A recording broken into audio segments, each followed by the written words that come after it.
Buenos días, Graciela. Gracias por tenerme acá con ustedes.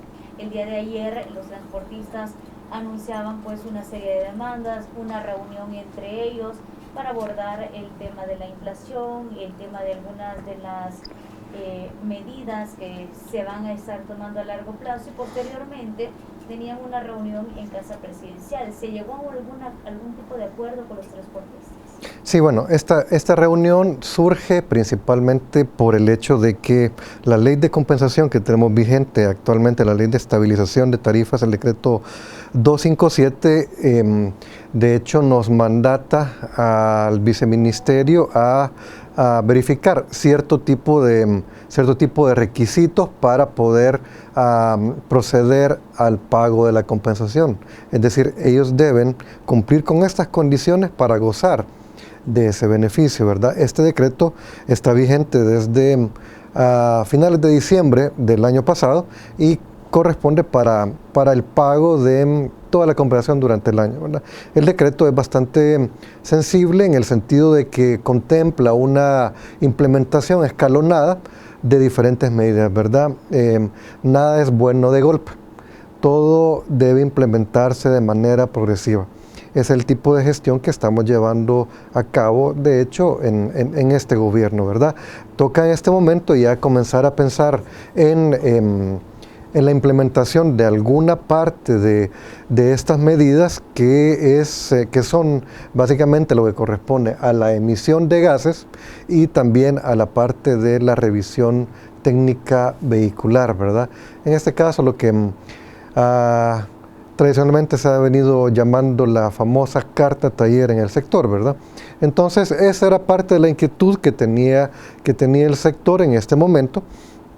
Desde la dirección hemos venido haciendo anuncios de que esto se va a implementar. Entonces parte de la inquietud que tenía el sector es básicamente esto, ¿verdad? Dada esta inquietud y de la misma manera que caracteriza a este gobierno, rápidamente luego de esta manifestación de necesidad de reunión, rápidamente Casa Presidencial, en conjunto con el viceministro y el ministro, de hecho, se procedieron a reunir para verificar y escuchar alguna de las inquietudes a este respecto del sector, ¿verdad? Esta mesa, de hecho, se inició en marzo de este año, en el contexto de todo el tema inflacionario a nivel internacional que estamos viviendo.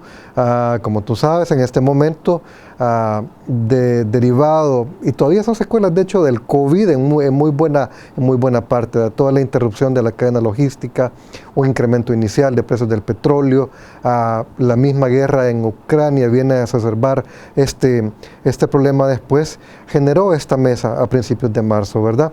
Luego de esto hemos venido teniendo intercambios uno a uno desde el viceministerio con diferentes actores del sector, pero ya en este momento era necesario, creo yo, volver a retomar esta reunión conjunta, ¿verdad?, para ver de una manera más integral. Entonces, se escuchó de alguna forma toda esta inquietud del sector, se tomó nota para evaluar, ¿verdad? ¿Qué es lo que se está evaluando en este momento, viceministro? O por lo menos, ¿a qué acuerdos se llegaron al final de esta reunión? Bueno, principalmente las inquietudes eran con respecto a la implementación de estas revisiones técnicas. Entonces ellos manifestaban algunos aspectos con respecto al contenido, con respecto a la logística, que se van a evaluar, por supuesto, ¿verdad? Es necesario recalcar, Graciela, que esta medida literalmente no se había llevado a cabo en décadas con el sector, ¿verdad? Entonces, toda medida cuando se implementa, obviamente hay un proceso de ajuste necesario, ¿verdad? Entonces, esto es lo que vamos a hacer, ¿verdad? Estamos escuchando, recabando información, obviamente, de los regulados, en este caso, para ver cómo se puede mejorar este proceso, ¿verdad?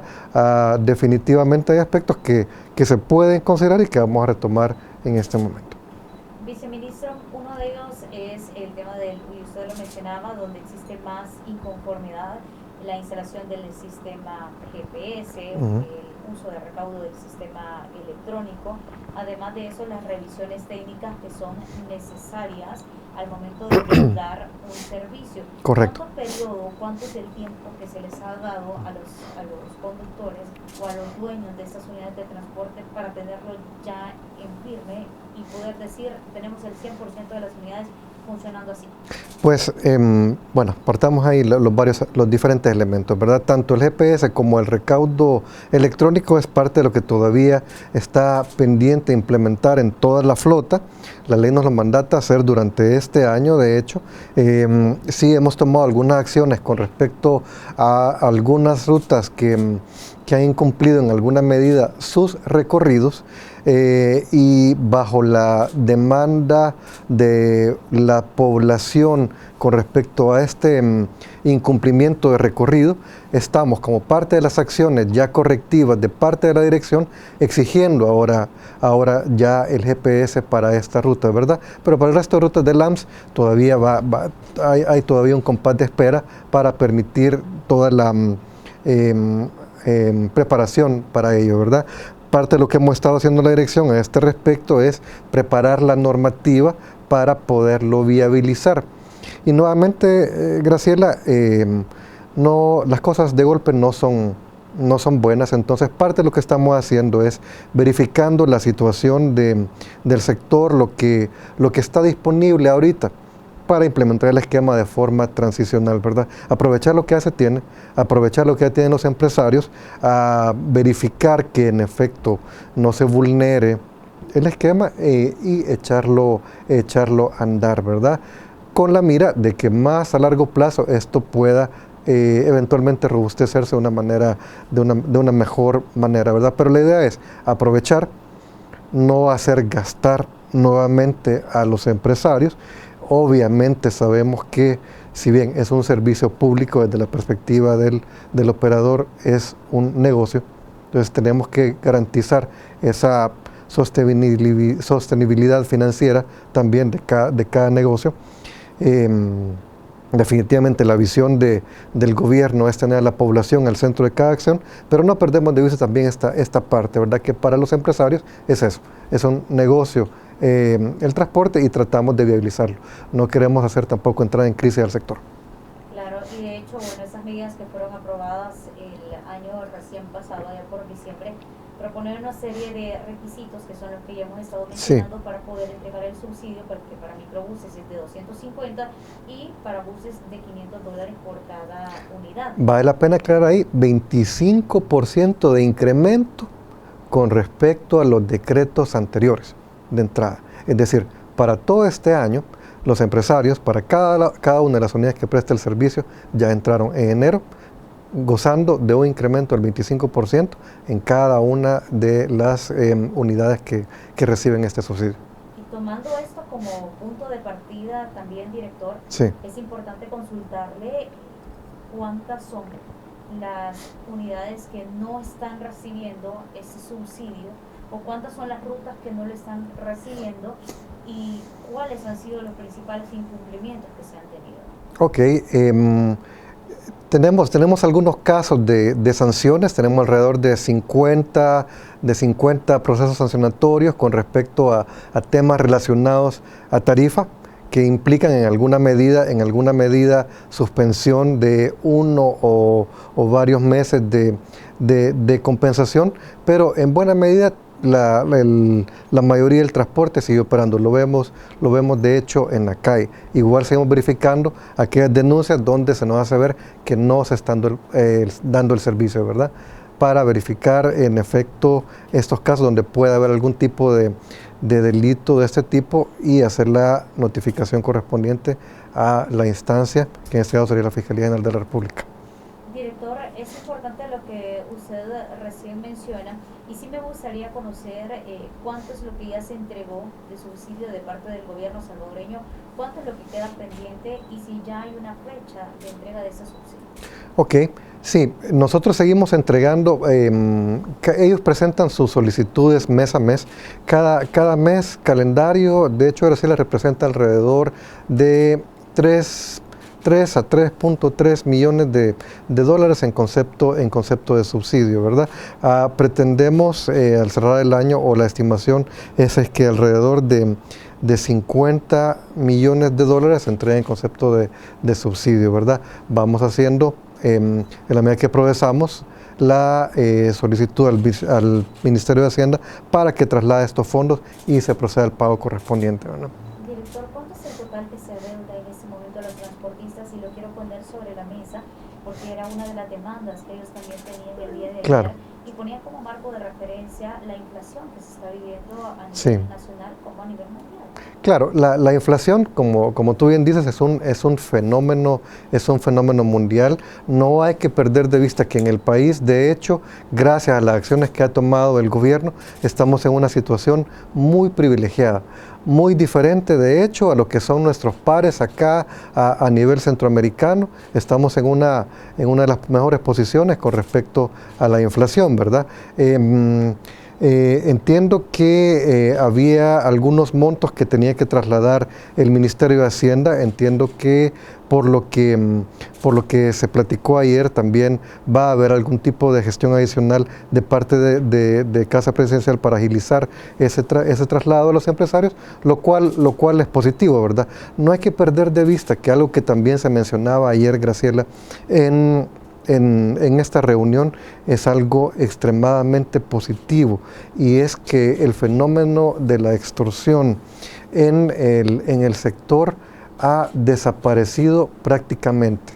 De boca de los empresarios escuchábamos ayer que el 95% de los casos de extorsión ha desaparecido. El 95% para nosotros, los ingenieros, es un tema muy interesante porque es casi lo que llamamos certeza estadística. Como bien decía el viceministro anoche en alguna entrevista, los empresarios ya contabilizaban esto como parte de sus costos, de los costos de operación dentro de su negocio. Prácticamente esto ahora ha desaparecido. Entonces, ese 95% mencionaban, de hecho, ayer en la reunión, equivale a todo el subsidio del año. Entonces ellos, ya esta fecha, han recibido una cantidad similar a la que van a recibir en términos de subsidio, la han ya recibido o rescatado de su operación, sin incurrir en ningún costo adicional. Entonces es una posición nuevamente muy beneficiosa a raíz de todas las acciones que ha tomado este gobierno. Por otra parte, usted lo decía, otro de los temas importantes es el tema de las extorsiones, el tema de la seguridad. Eso significa que el plan control territorial está dando buenos resultados. No sé si se abordó el tema con los transportistas respecto a mantener un régimen de excepción, o qué fue lo que ellos manifestaron. Pues no estoy claro si ellos manifestaron eso. Sí manifestaron que en efecto parte de los beneficios ha sido, como decíamos, esa eliminación de la extorsión, pero también hay otros fenómenos positivos. Al desaparecer estos fenómenos o estos incidentes donde hay robos, asaltos o cualquier tipo de situación al interior de las unidades, en la medida que la población interiorice esta situación, la demanda va incrementándose. No perdamos de vista que en los últimos años, Graciela, el parque vehicular en lo que corresponde a las motos se ha ido incrementando en un 18% de forma anual. También el uso de transportes alternativos, como el transporte de especialidades, el transporte de vehículos para transportar a universitarios, a escolares, también se ha incrementado. Pero en la medida que desaparece este tema de asaltos, de cualquier tipo de problema al usuario dentro de las unidades, la demanda tiene que volver a fluir hacia el uso de este tipo de unidad. Entonces ese es otro beneficio que también van a interiorizar ellos, ¿verdad?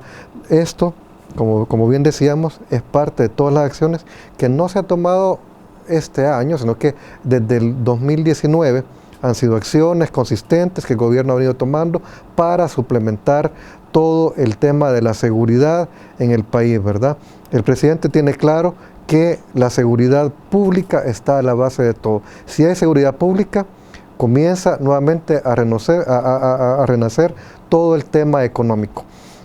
Es interesante cuando se acercan a empresarios, y no necesariamente del transporte, a decir, yo estoy viendo ya los beneficios de este tipo de medidas. Entonces, definitivamente, este tipo de acciones va a beneficiar directamente al sector.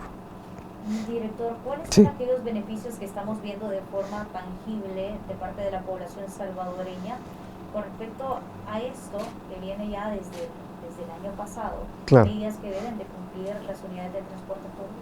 Claro, los indicadores de hecho de siniestralidad en el transporte público son relativamente bajos en este momento. Todavía estamos viendo algún tipo de situaciones, pero es lo que estamos tratando de abordar a través de estas medidas de la revisión técnica para que sea completamente seguro el transporte ya en temas ya mecánicos de las unidades, pero también otro gran avance que ha habido a raíz del decreto 257 es la integración de los diferentes operadores.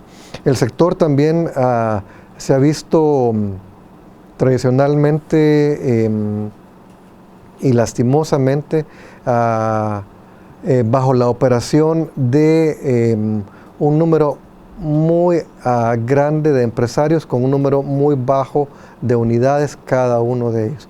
El sector ha estado sumamente atomizado, en otras palabras, a través de los años, ¿verdad? Por razones históricas, cada empresario fue adquiriendo un par de unidades y poniéndolas a trabajar, ¿verdad? Pero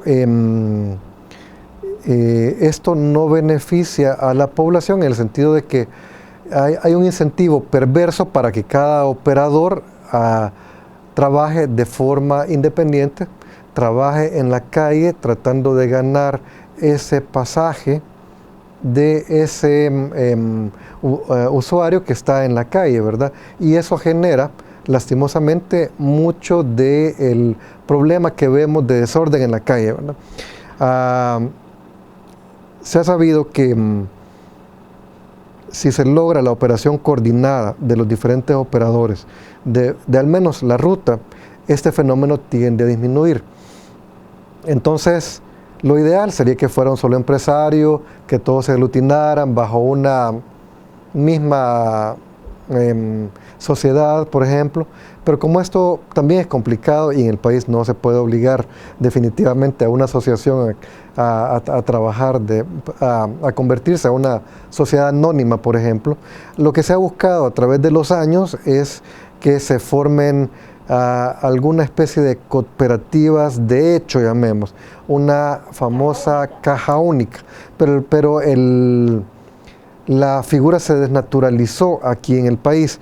Aquí en el país nos encontramos cuando entramos que en una ruta, por ejemplo, habían múltiples cajas únicas, lo que ya vuelve a cada caja definitivamente no única, y cosas extremas como que una caja única tuviera una sola unidad, ¿verdad? Entonces eso no abona al tema. Ya con la vigencia del decreto 257 a partir del año pasado, ya durante este año hemos venido trabajando, nuevamente dando un compás de espera, nuevamente reuniéndonos con diferentes rutas, con diferentes integrantes de las rutas para avanzar en la integración de cada una de ellas. Así que a este momento te puedo comentar que tenemos también al menos un 95% de todas las unidades del país integradas en cajas únicas. ¿Qué quiere decir esto? Bueno, este ya es un avance en temas de la formalización de la operación de las rutas. Lo siguiente, Graciela, va a ser ya que esto se traduzca en una funcionabilidad ya coordinada en la calle, ¿verdad? Y eso va a desincentivar ese problema que vemos en la calle de persecución de ese pasaje del usuario, ¿verdad? ¿Cuándo podríamos comenzar a ver esto, digamos, porque el salvadoreño normalmente es así, Estas acciones que vamos a tomar ya en lo que corresponde al resto del año contemplan la capacitación ya de cada uno de los empresarios ya para poder operar de forma coordinada. Ya logramos que estén aglutinados y ese ha sido, te digo, un proceso que ha llevado su tiempo. Hay razones históricas por lo que un empresario A no quería trabajar con un empresario B y a la vez con un empresario C. Ya logramos que de esas asperezas se limen y que logren poder operar de forma conjunta, incluso de hecho formalizar un esquema de una cuenta única, verdadera, en cada una de esas rutas. Entonces, en ese caso, esperamos que durante el resto del año la labor de la dirección podamos enfocarla en eso, en tratar de poder ya capacitarlos a ellos para que vean los mecanismos que garantizan que cada uno va a seguir percibiendo ese ingreso, esa porción del pastel de los ingresos que le corresponde en función de la operación que desarrolla. Director, tomando en cuenta también lo que decían el día de ayer los transportistas respecto a los problemas económicos que atraviesan, ¿en algún momento se podría llegar a contemplar un incremento al tarifario? Pues para llegar a eso tenemos que revisar varias cosas, ¿verdad? Como decíamos, primero ha desaparecido la extorsión. Eso significa ya una entrada que habían dejado de percibir previamente. En este momento todavía persiste obviamente el subsidio adicional proveniente del decreto 257. Tenemos estabilizado el precio de combustible para todos, entonces tienen ellos ya esos beneficios, ¿verdad? Pero hay todavía un factor adicional derivado de lo que estábamos exactamente hablando hace un momento. La operación coordinada también permite realizar otras acciones, permite economías de escala, que es parte de lo que se ha perdido en el sector, ¿verdad? Todavía en este momento el sector, son 10.500 unidades las que operan en el sector. Imagínate que pudieran gestionar ellos la adquisición de forma coordinada de los diversos insumos que ellos adquieren, ¿verdad? Todavía muchos adquieren su combustible de una manera casi como que fuera un transporte privado, ¿verdad? Entonces, la implementación de estas cajas únicas, la operación coordinada, permitirá que los empresarios puedan también gozar de estas economías de escalas. Entonces, habría que verificar todavía si posteriormente a eso y la racionalización de la oferta que eso conlleva. Ojo, no estoy diciendo desaparición de operadores, sino que racionalización de oferta. Si todavía, aún así, es necesario revisar tarifa, ¿verdad? Pero solo hasta cumplir todos esos extremos será posible hablar de una revisión tarifaria. En términos generales, director, usted nos mencionaba que hay 50 procesos sancionatorios, es decir, son 50 unidades o 50 cajas únicas que tienen... 50 operadores. 50 operadores Ajá. en este momento que ya no están recibiendo la compensación. Me gustaría quizás que entráramos en detalle. De que se le ha suspendido, ¿verdad? O se ha implementado algún otro tipo de mecanismo, ¿verdad? Preciso acá el dato, son 59 procesos sancionatorios. Okay. Entre esos procesos, Graciela, hemos revocado 182 permisos de línea. Okay. Ya esos permisos ya no están en operación. Pero también hemos... impuesto multas administrativas, no de tránsito, de aproximadamente $10,000, y hemos suspendido compensación por un monto de $60,000, ¿verdad? Eso en función de los procesos administrativos, esto sin perjuicio de las 1.116 esquelas que se han impuesto ya en la calle por temas tarifarios de forma directa, ¿verdad? Entonces sí, en efecto, si hay incumplimientos, se puede proceder a sancionar y lo están viendo, ¿verdad? Es necesario indicar que esto es un proceso que puede, de hecho, en el caso de aquellas rutas donde hay una reiteración de la falta, profundizarse profundizarse la sanción, ¿verdad? Tratamos de que hacer el llamado a la conciencia de cada uno de los empresarios en la medida en que observamos este incumplimiento, pero si hay una reiteración, las sanciones son mucho más profundas, ¿verdad? Entonces el llamado va a los empresarios para que se evite, de hecho, este tipo de situación, dado que puede ser mucho más severa cada una de estas sanciones, ¿verdad? Hace 3 horas, bueno, poníamos el tema sobre la mesa, aquí en Buenos Días Sonora, y de hecho la población salvadoreña estuvo bastante activa respecto a este decreto del año 2021. Sí. Y una de las demandas que nos hacían a través de WhatsApp era que sí se ha observado un incremento tarifario, sobre todo en las interdepartamentales. Sí. Mencionaban el tema de la zona de San Miguel. Quisiera que usted nos ampliara, director, las acciones que están tomando, por qué se da este incremento, si es legal, si no es legal. Sí, ok, hay que precisar ahí, hay dos temas. Uno, incumplimientos a la tarifa máxima fijada para cada ruta, es sujeto de un proceso sancionatorio y estamos ahorita, de hecho, llevando a cabo varios procesos separados de estos 59 que acabamos de hablar por ese tipo de situación, ¿verdad? Pueden verse igual sancionados con multas administrativas, igual suspensión de compensación o pérdida de hecho de también su contrato o de permiso de operación, ¿verdad? Entonces, eso con 1 centavo de diferencia con la tarifa máxima, procedemos. Con los recorridos parciales dentro de la ruta, hay otro aspecto que considerar, Graciela. Durante décadas el marco normativo se fue relajando, entonces cada una de las rutas en este momento opera bajo una autorización de tarifa máxima en cada una de ellas.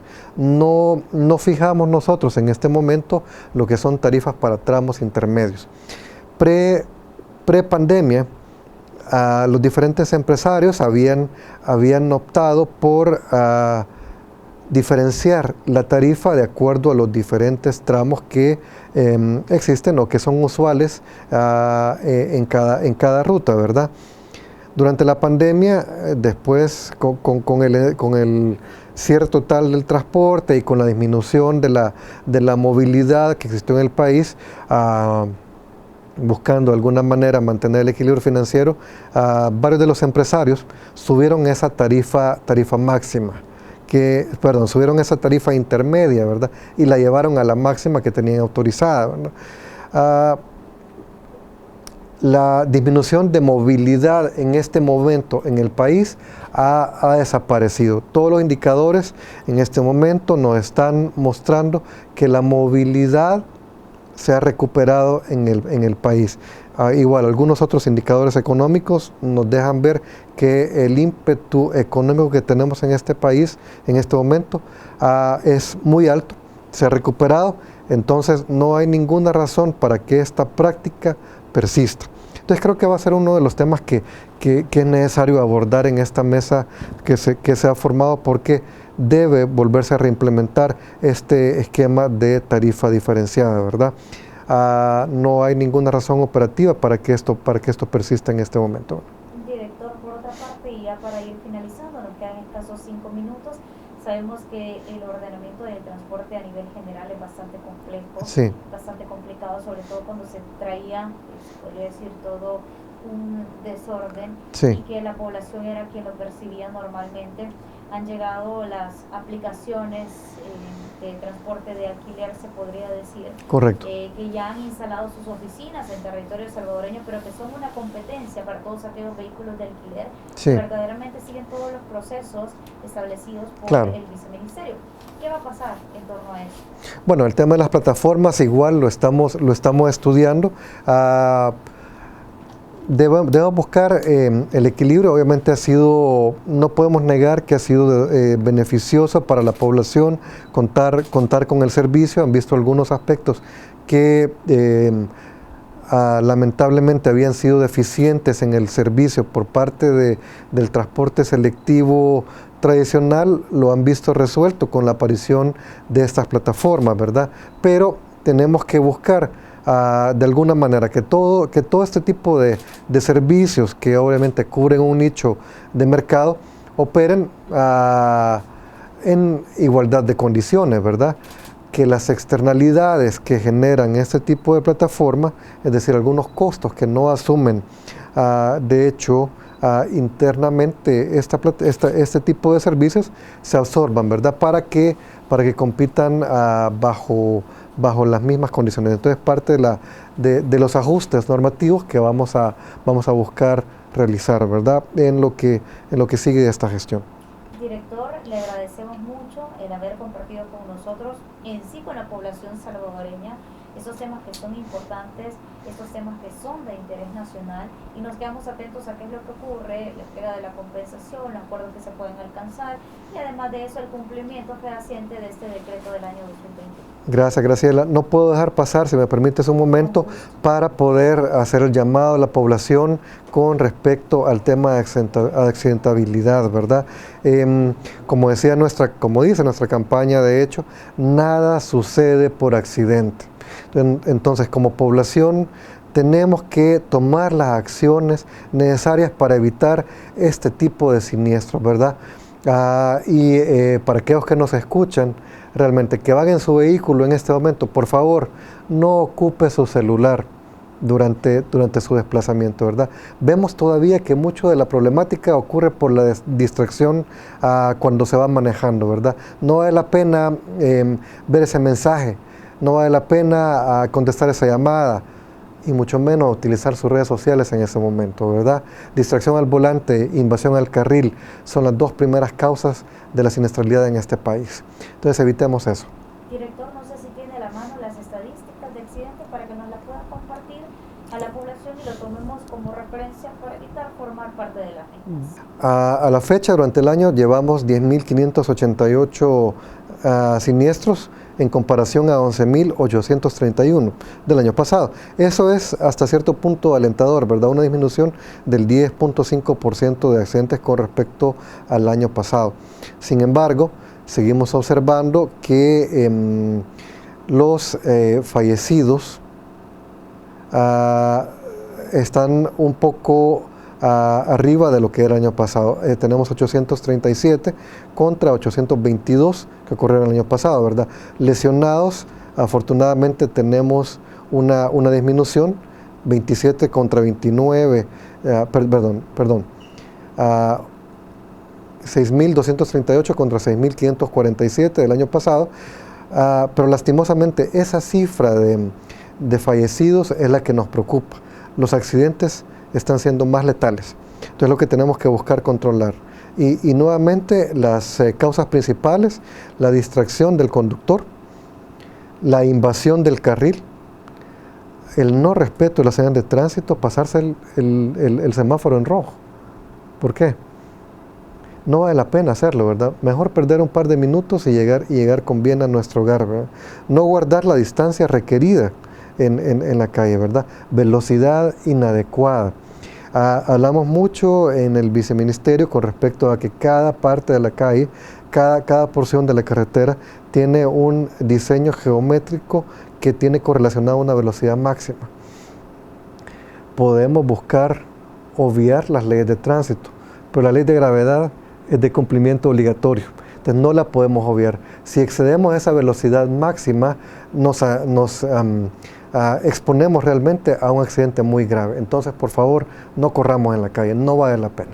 Y por supuesto, no vale la pena conducir con una gota de alcohol, no vale la pena utilizar cualquier tipo de estupefaciente, mucho menos para manejar. Entonces, evitémoslo. Director, le agradecemos su tiempo para Sonora FM. Gracias, Graciela, a la orden siempre.